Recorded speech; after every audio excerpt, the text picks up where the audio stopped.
sit with the phone like a guilty prayer, waiting for either miracle or storm.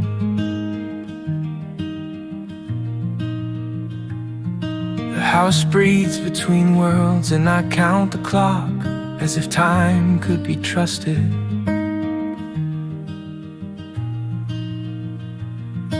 Your shadow leans on the hallway light and I study the angle of your shoulders.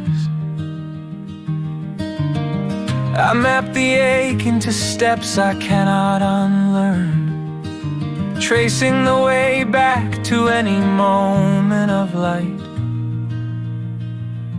If silence were a language, I would learn to speak it softer, coaxing you from the edges.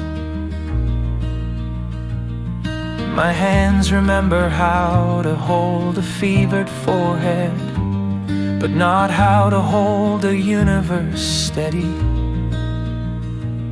There are days when the world feels like two rooms with one locked door between them. I knock anyway, soft at first, then loud enough to be a rhythm you might follow.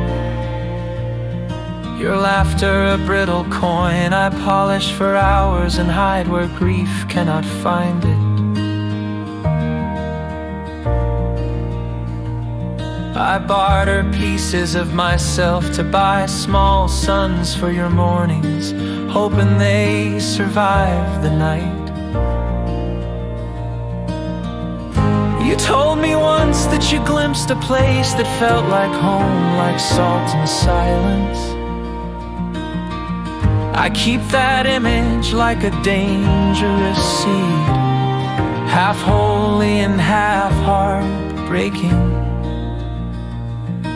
I try to understand that longing without making it less. I hold both ache and reverence.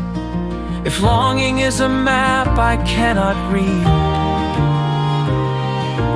I will be the compass that refuses to break. I remember the first time your fingers curled around mine as if claiming land. That small revolution taught me what treasure means, a steady presence in your orbit. Every apology I wish I could give folds into a letter I cannot deliver fast enough. I whisper nonsense to the dark to keep my breath company when fear arrives early. When you sleep, I count the softer rises of your chest and make promises to the air. If promises were boats, I would build a fleet to carry you away from the cold. There are songs I keep for future mornings where the sun is tender and consenting. I refrigerate hope like a casserole that must be warmed slowly and shared. Sometimes your eyes drift to the window as if beyond it there is an easier sky. I paint new constellations on the inside of your world because paint can be stubborn. I collect tiny mercies, a toothbrush left out, a half-eaten sandwich, a joke you almost laughed at. Each ordinary thing becomes a lighthouse wired to the small electricity of staying. If words were rails, I would lay them toward you, each syllable a plank that does not break. I guard the doorway of your day with ridiculous rituals and stubborn prayers. When fear climbs the walls of our house, I open every door and invite the light inside. You do not have to explain the depth of your darkness for me to sit inside it with you. I have stared at the phone until my neck complained and my tea went cold and acrid. Every vibration becomes a small apocalypse until it proves to be only a mistake.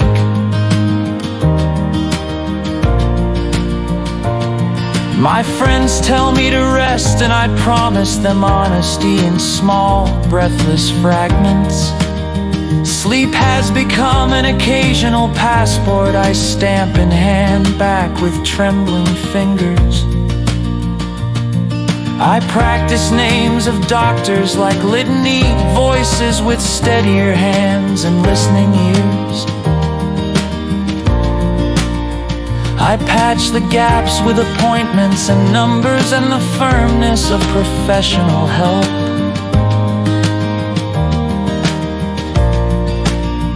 There are nights I practice tenderness like a muscle my grief refuses to let go.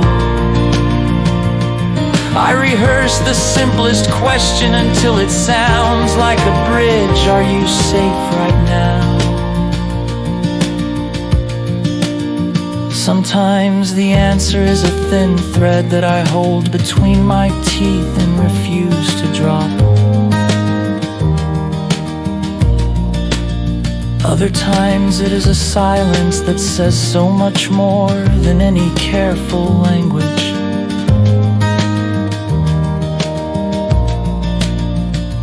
I have learned how to ask for help and how to be ashamed while I do it. That imagined sunrise hums like a tune I am learning by heart before its arrival. I make room for that image beside the one where you are still and the world is thinner. Both pictures live in me at once, and I refuse to privilege one over the other. When you say you smelled angels, I do not correct you. I kneel instead at the mystery. Belief is not my business, presence is, and I will show up again and again with coffee, with patience. I will learn the language of your pain until it no longer